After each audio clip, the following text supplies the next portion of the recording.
Muy bien, buenas noches a ustedes, amigos televidentes de su programa En Tres Puntos. Aquí estamos para compartir con ustedes esta próxima hora con invitados especiales que después de Javier López dar las buenas noches, lo presentaremos. Javier, adelante. Buenas noches, Guillermo. Buenas noches, amigos televidentes. Hoy, martes, tenemos un programa que vamos a aprender todos de lo que es la seguridad social. Bienvenido a su programa En Tres Puntos. Muy bien, contamos con la grata presencia en el día de hoy de un especialista en seguridad social, el profesor Arismendi Díaz Santana, quien es economista de profesión y una persona versada, una autoridad en materia de seguridad social, porque es uno de los pioneros o de los propulsores, Creadores de la diríamos, de la ley 8701 de seguridad social. Bienvenido, profesor. Un Profesor, gusto. bienvenido. Muchísimas gracias a ustedes por invitarme y además por mantener vivo en la opinión pública y la conciencia de la gente la seguridad social, que es una conquista social que abarca a todos los dominicanos y las dominicanas y a todos los residentes extranjeros en la República Dominicana. Muy bien. Profesor, vamos a empezar a propósito de esas conquistas que usted acaba de citar y de igual manera también nos gustaría que nos edifique, nos ponga en contexto con las ventajas y desventajas de la ley hoy en día 8701. Bueno, en primer lugar, hay que tomar en consideración que los seguros sociales, porque la ley de seguridad es de seguridad social, pero esa es una continuación histórica de lo que fueron los seguros sociales. Los seguros sociales surgieron en Europa hace 150 años, en Alemania en particular, en el 1883 se creó el seguro de enfermedad, como se le llamó en ese entonces. ¿Por qué se creó eso? Porque la población, la mayoría de la población trabajadora, carecía de medios de subsistencia propios, vendía su fuerza de trabajo. Entonces, cuando se agotaba esa fuerza de trabajo por la vejez o por lo que fuere, esa población se quedaba totalmente desprotegida. Y por esa razón, los sindicatos de ese entonces y los movimientos socialistas de aquel entonces comenzaron a ingeniarse formas como cooperativas, como de Montepío, como de auxilio entre ellos mismos para atender problemas de salud, problemas de accidentes de trabajo y problemas del embarazo, del nacimiento, etc. Al poco tiempo se dieron cuenta que eso no resolvía el problema y que el problema estaba en el sistema capitalista de ese entonces que aprovechaba al máximo su fuerza de trabajo. En ese entonces la jornada de trabajo llegaba hasta 16 y 17 horas. Y una persona que se accidentaba en una empresa de esa, se desgraciaba totalmente la familia porque la empresa no tenía ninguna responsabilidad con ese accidente. Y esa persona quedaba incapacitada, que en ese entonces le decían inválido a la población. Bueno, eso quiere decir que hubo un movimiento de varias décadas en Europa y eso dio como resultado esa conquista social, que al principio se llamó seguro social, porque al principio era una relación jurídica entre la empresa y el trabajador. Por lo tanto, era una relación, digamos, privada. Tú me contratas a mí y tú asumes una determinada responsabilidad. Con el tiempo y después de la Primera y la Segunda Guerra Mundial, entonces las Naciones Unidas declararon la seguridad social como un derecho humano, ya no como un derecho laboral nada más. Entonces eso quiere decir que ahora cuando tú hablas de seguridad social, tú estás hablando del 100% de la población. Cuando una persona habla de seguro social, está hablando nada más que de los trabajadores asalariados, que en el caso dominicano incluso ni siquiera llegan al 20% de la población económicamente activa. Porque aquí en nuestro país, como todo el mundo sabe, la informalidad representa el 57% de la población económicamente activa.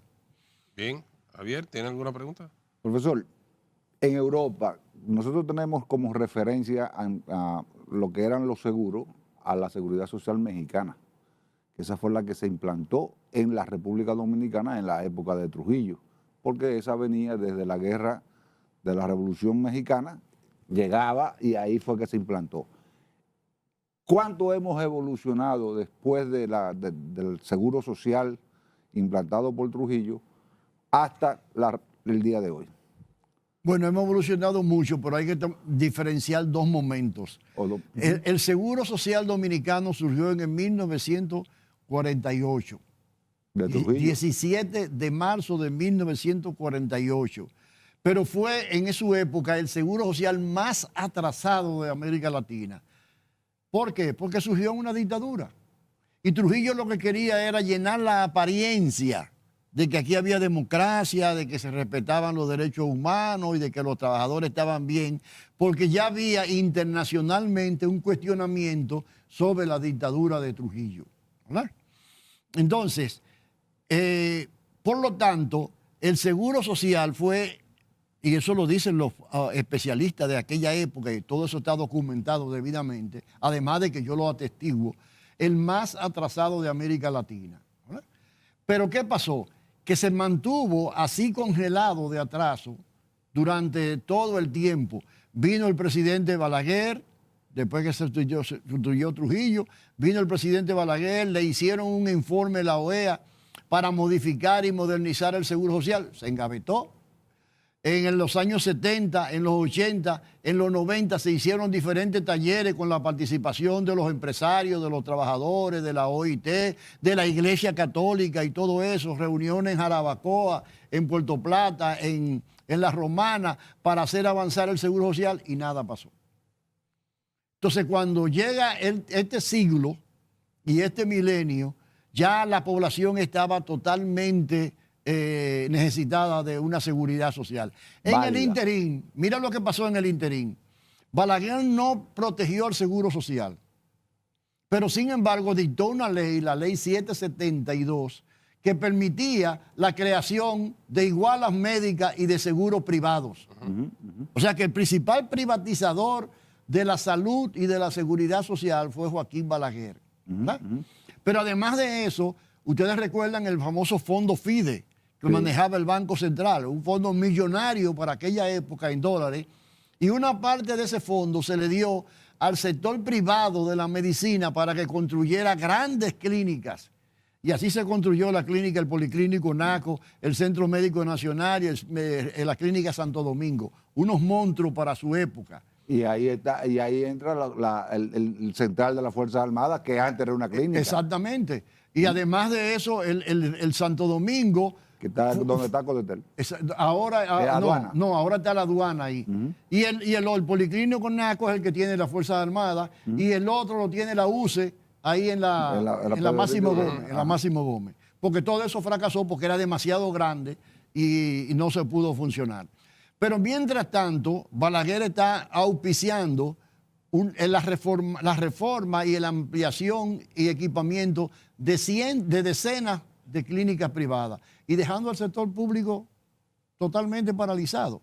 Como resultado de eso, la gente comenzó a afiliarse a esas igualas privadas.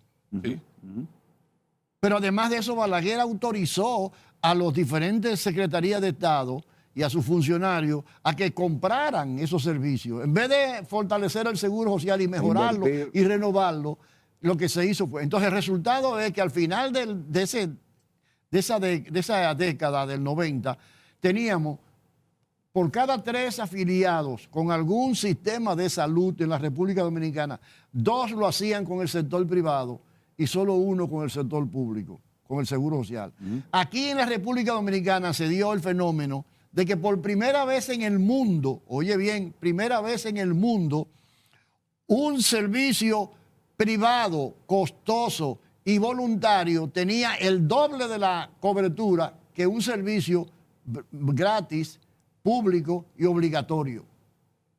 Y eso fue lo que condicionó la reforma que nosotros hicimos para obtener el sistema dominicano de seguridad social. Porque cuando yo estudié en España, yo hice una investigación sobre este tema y llegué a la conclusión de que todos los proyectos que se habían intentado en la República Dominicana entre el 60 y la década del 90 habían fracasado porque lo que pretendían era engordar al Seguro Social, que era una entelequia burocratizada, politizada, clientelista y corrupta. No por el seguro social por sí mismo, sino por los políticos y los gremios que se aprovechaban de esos recursos y los dilapidaban para funciones de ellos. Entonces, ¿qué pasó? Que la única forma de hacer avanzar la seguridad social en la República Dominicana era reconociendo la participación pública y la participación privada, y por eso nuestro sistema es mixto.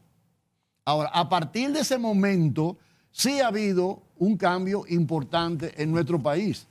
Porque, por ejemplo, cuando se aprobó la Ley de Seguridad Social el 24 de abril del 2001 y se promulgó el 9 de mayo en el Palacio Nacional por la voluntad del presidente Hipólito Mejía, en ese momento el Seguro Social tenía un 6% de la población afiliada. Un 6%. ¿Y las igualas? Hoy nosotros tenemos, la privada tenía el doble, un 12, un 13%. Bueno, hoy nosotros tenemos un 98% de afiliación en el Seguro Familiar de Salud.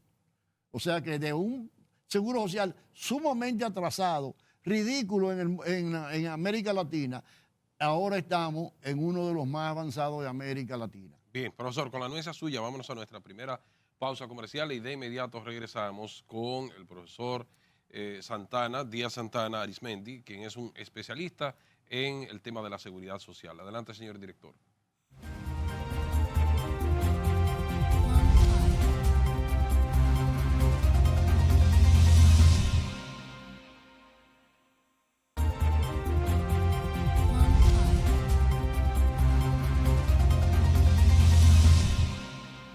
Bien, continuamos acá en su programa en 3 puntos con el profesor Arizmendi Díaz Santana, quien es un conocedor en la materia de seguridad social. Profesor, usted hacía una referencia y hacía de igual forma también un historial de lo que ha sido el tema de la seguridad social en el país. Hacía las comparaciones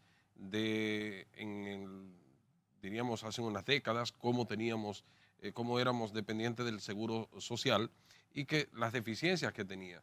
Y de igual forma también lo que conllevó a la modificación o a la creación de esta ley, la 8701, que está en varios renglones, en el tema de las pensiones, en el tema de riesgo laboral, seguridad social y cuál otro sería, y salud, correcto.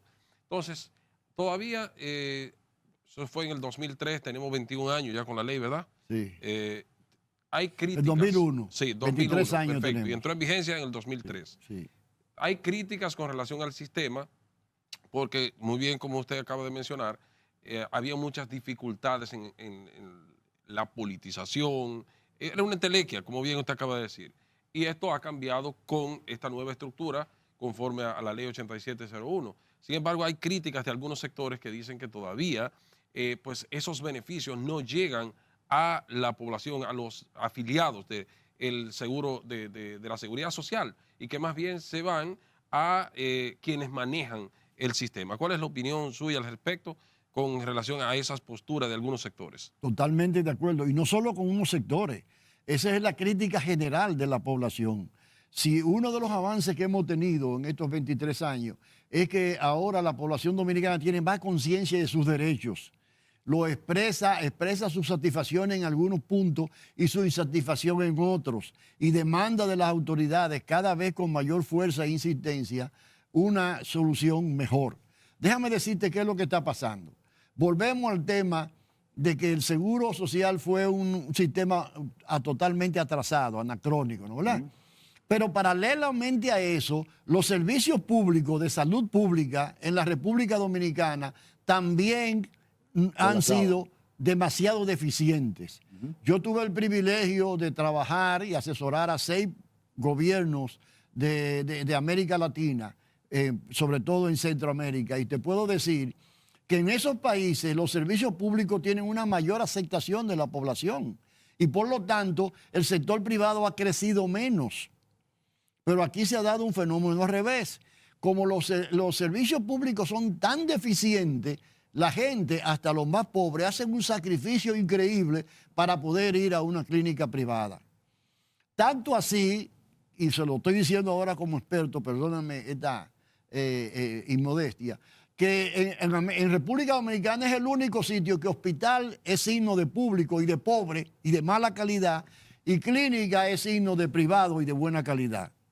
Y aquí se dan hospitales, algunos buenos, públicos, no todos, lamentablemente, y muchas clínicas privadas buenas, pero también hay malas. Sin embargo, la polarización es tal que si yo te digo que llevé a mi papá a un hospital, tú inmediatamente piensas que yo soy un pobre, porque hospital es signo de pobreza.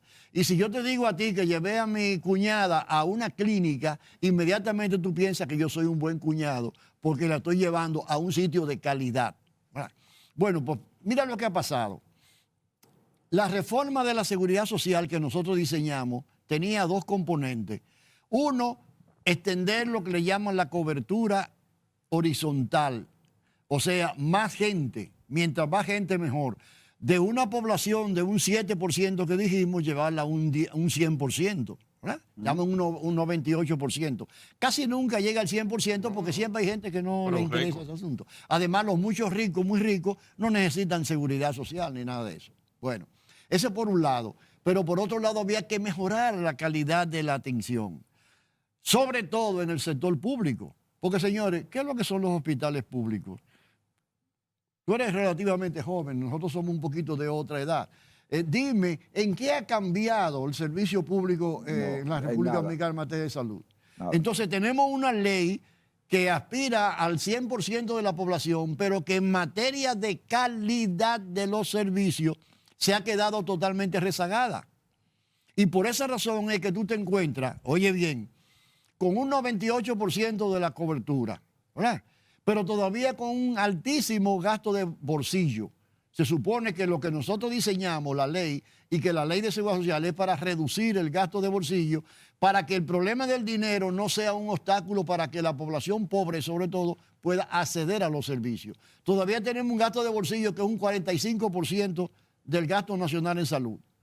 Todavía tenemos una altísima tasa de mortalidad materno-infantil y de mortalidad por accidente de tránsito. Sí, accidente de tránsito. Todavía tenemos una cantidad de copagos elevadísima, ¿verdad? Todavía tenemos medicamentos caros y todavía somos el país que nos damos el lujo de permitir que la prescripción de medicamentos sea patentada.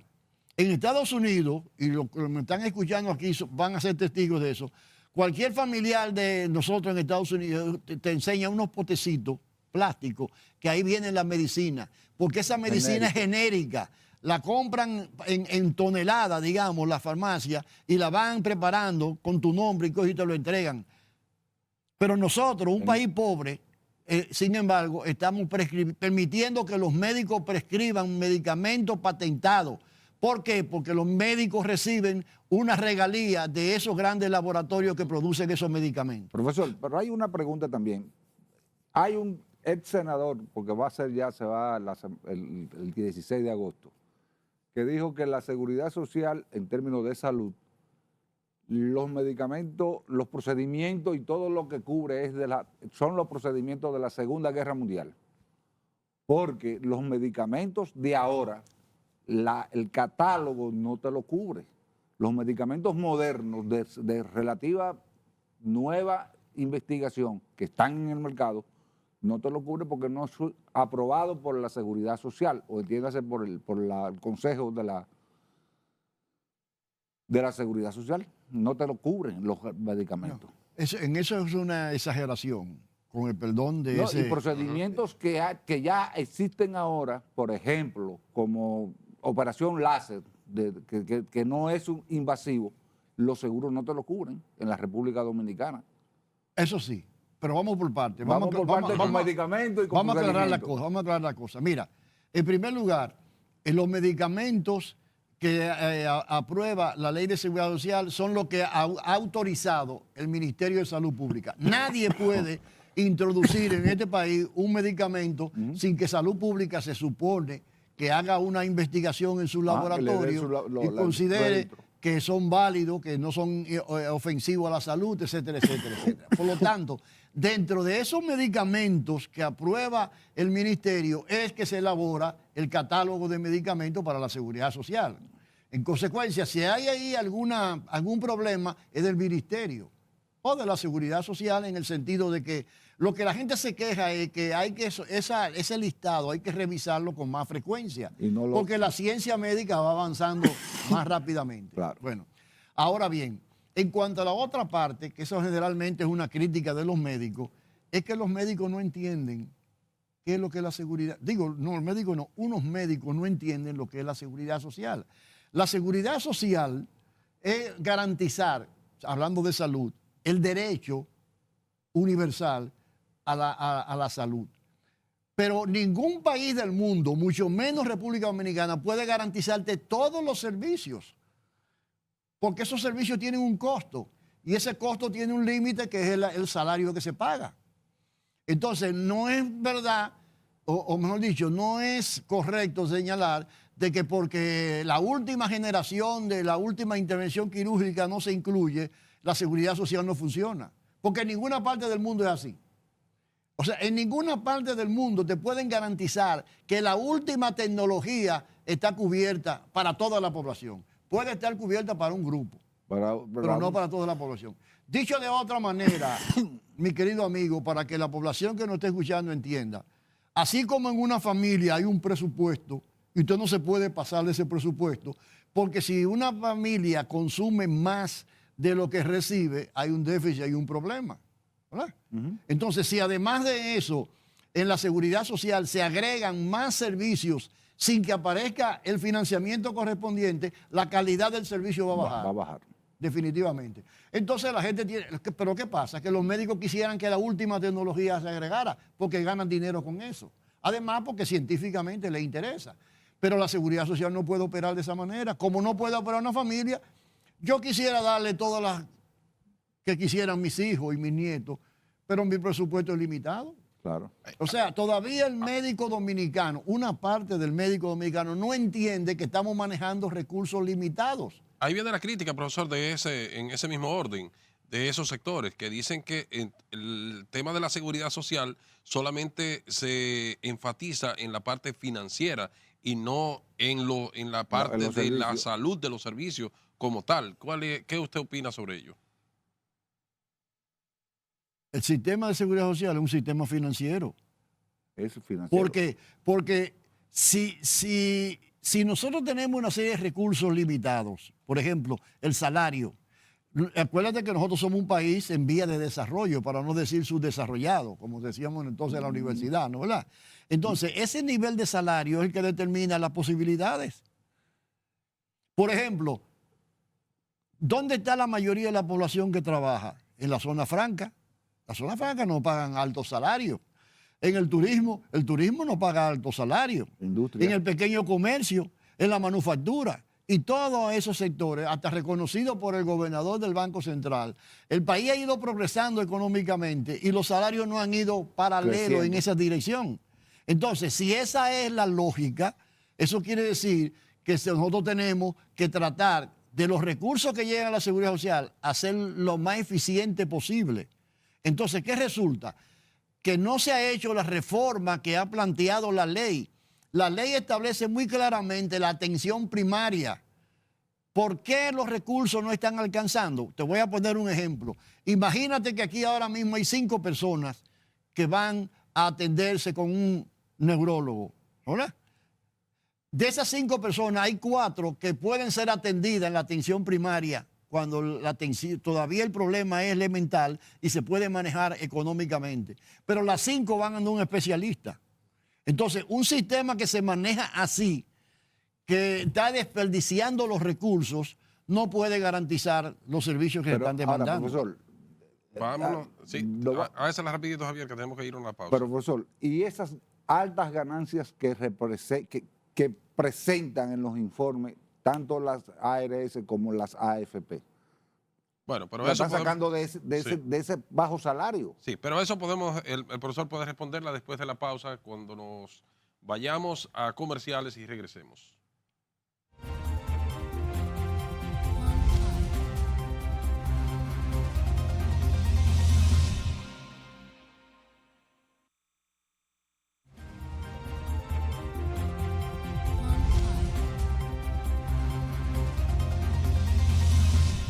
Muy Muy bien, continuamos en este su programa en 3 puntos con el profesor Arismendi Díaz Santana, quien es un conocedor de la seguridad social.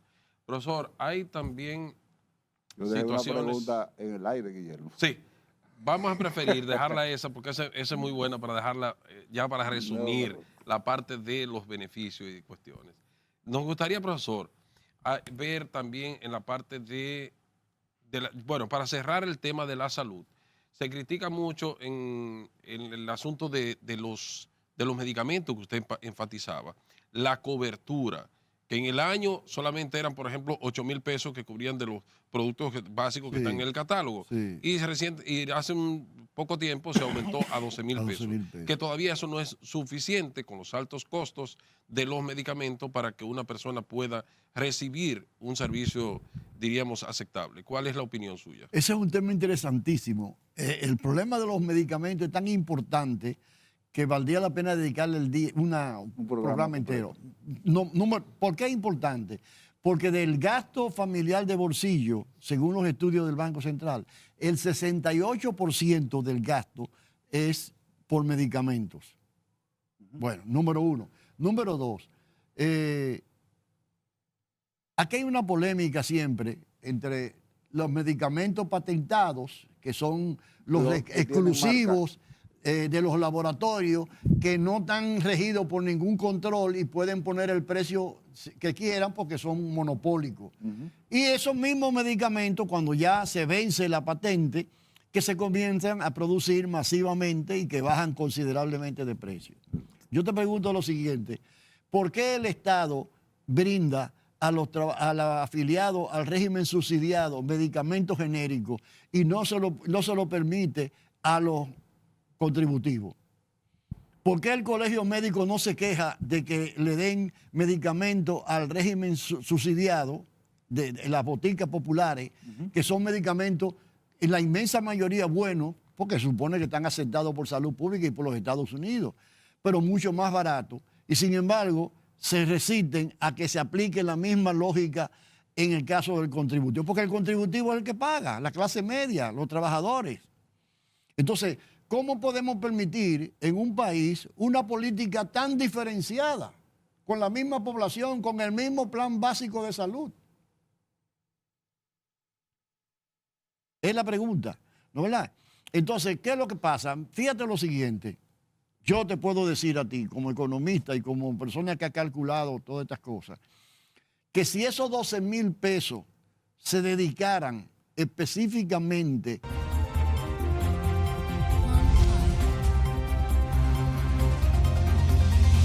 Continuamos ya en esta última parte con el profesor Arismendi Díaz Santana, tratando el tema de la seguridad social. Adelante, Javier. Profesor, mi querido profesor, la seguridad social en la República Dominicana mandaba, de acuerdo a la ley, una revisión de la misma ley. Han pasado 23 años y esperando la revisión. Se está hablando con fuerza, porque hay la voluntad política de hacerlo, de una revisión de la ley. Se van a seguir manteniendo los beneficios en las revisiones de la ley de la seguridad social al sector financiero que maneja la ley de la seguridad social.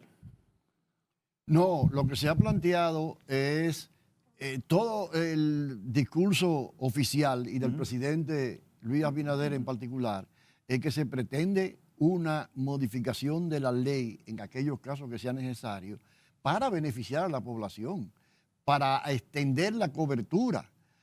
Hay que establecer límites a todos los proveedores de servicios y a todos los aseguradores, porque no es posible que ningún grupo en particular se esté beneficiando de un servicio para el cual se creó en beneficio de la población en particular. Pero déjame decirte una cosa, y hay que decirlo con responsabilidad. La ley de seguridad social contempló esos controles. Lo que pasa es que en República Dominicana nuestras instituciones son tan débiles que no cumplen con las previsiones correspondientes. Si la superintendencia estuviesen a la altura de lo que la ley de seguridad social contempló, otra cosa sería, porque hay una serie de excesos en algunos sectores, algunos grupos, no todos los sectores ni todos los grupos, que están afectando a la población.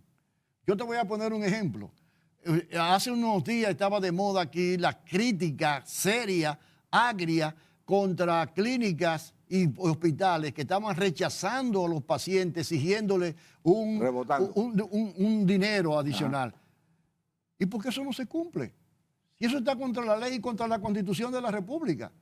O sea, hay una serie de problemas que tiene la población afiliada que no dependen de la modificación de la ley, sobre todo en salud.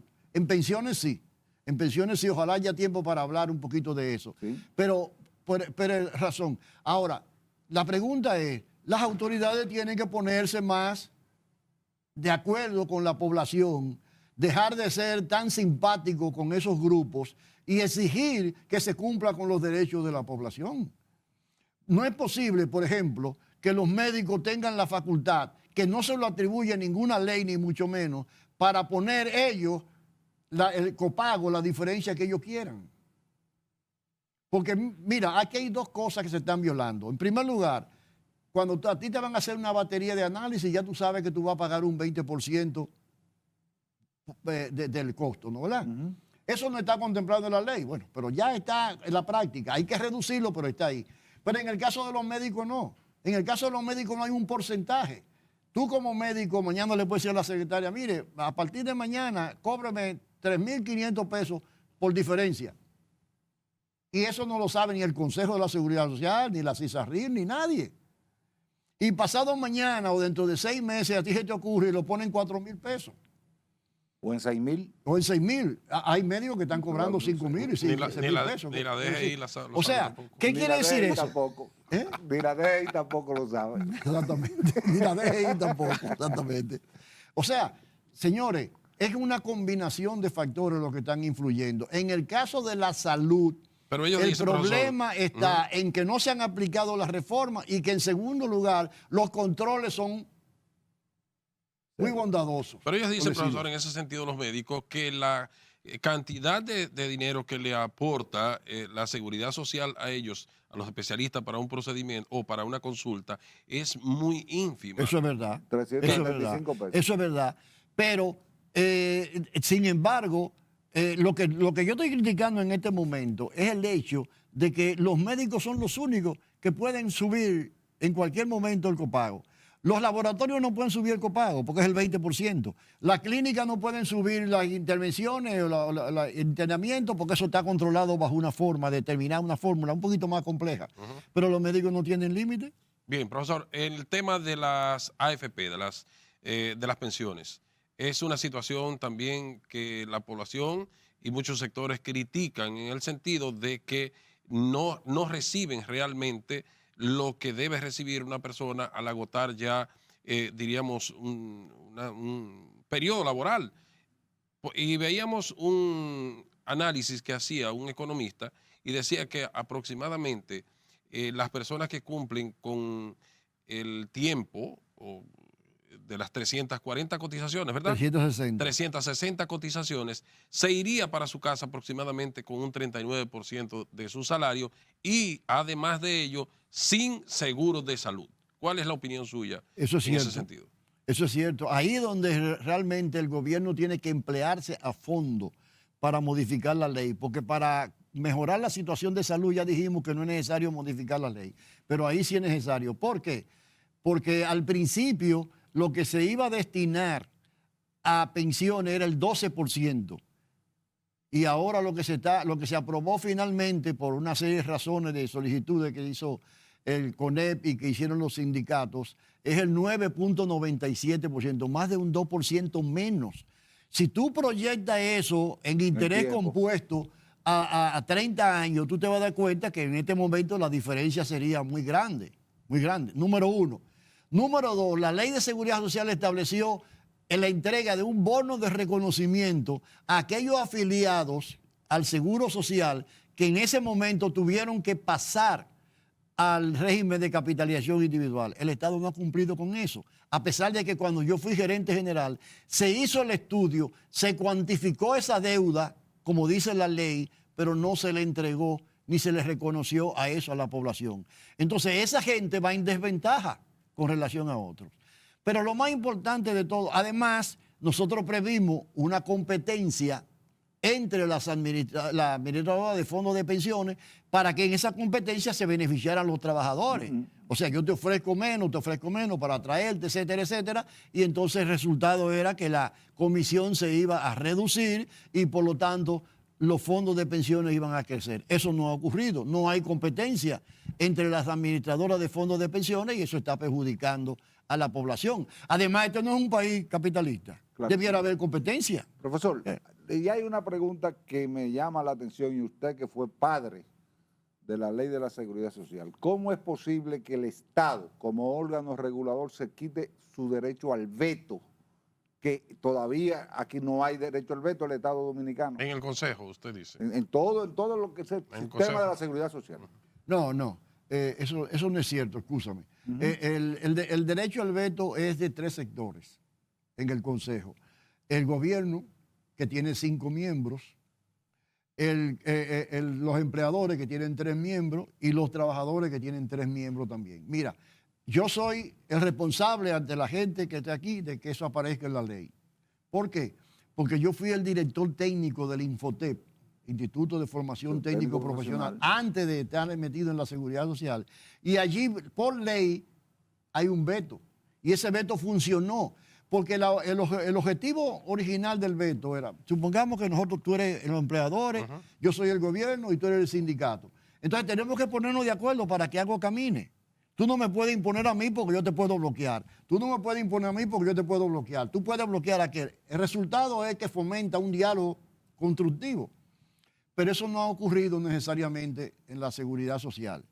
O sea, en síntesis, hay una política del gobierno, parece que esa es una de las decisiones firmes, de eliminar el veto, dejándoselo solamente al Estado. Bueno, ojalá que eso ayude a mejorar la situación de los trabajadores finalmente, dominicanos. ¿cuánto sería, usted como especialista en el tema, la propuesta suya en materia de pensión, para que una persona ya en términos prácticos pudiera irse para su casa a nivel financiero y de salud también? Te voy a hacer un resumen y te oferto en otro momento que podamos venir a tratar básicamente ese tema, porque ese tema es muy importante sí, y no se puede tratar en 5 minutos.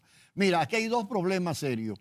Uno, como tú señalaste ahorita, cualquier persona, aunque cumpla con los 360 meses de contribución, va a recibir una pensión muy baja con relación a lo que estaba ganando. O sea, como tú dijiste, un 39%, un 35%, etcétera. Eso quiere decir, para que la gente no entienda, y poner un número que la gente entienda, que si una persona gana 100,000 pesos, pasaría a recibir una pensión de 35,000 pesos. ¿Cómo puede descender socialmente, económicamente, políticamente en esas condiciones? ¿No? Así es. Ese es un número 1. Imagínate tú la situación que se presenta para aquellos dominicanos afiliados que no llegan a cotizar los 360, que nada más cotizan 200 meses, 250 meses, la pensión va a ser mucho más pequeña. Entonces nosotros como Fundación Seguridad Social para Todos tenemos una propuesta que resuelve esos 2 problemas. No sé si todavía hay poquillo tiempo. Se acabó el tiempo, maestro, pero la invitación queda abierta para cuando usted lo ordene. Me comprometo aquí frente a ustedes y a los amigos televidentes de que cuando ustedes lo quieran combinamos y venimos a hablar de eso con un poco más de número y de cosas. Así es. Porque el dominicano merece que se duerma tranquilo sabiendo que cuando llegue a los 60, 65 años va a tener una compensación de acuerdo al esfuerzo que realizó durante su vida. Muchísimas gracias por la invitación. Gracias a usted. ¿Hay voluntad política para aprobar la ley de seguridad social? Sí, hay voluntad política. Muchísimas gracias, profesor. Ahora, nosotros tenemos que hacer que esa voluntad política sea efectiva. Así es. Muchísimas Cuando gracias. digo nosotros, quiero decir la población en sentido general. Tiene que involucrarse en esto. Así es. Como pasó con el 4% y con otras reivindicaciones. Muchísimas gracias, profesor, por la amabilidad. Y habrá otros momentos para compartir estas experiencias con el profesor Díaz Santana. Feliz noche. Buenas noches. Buenas noches.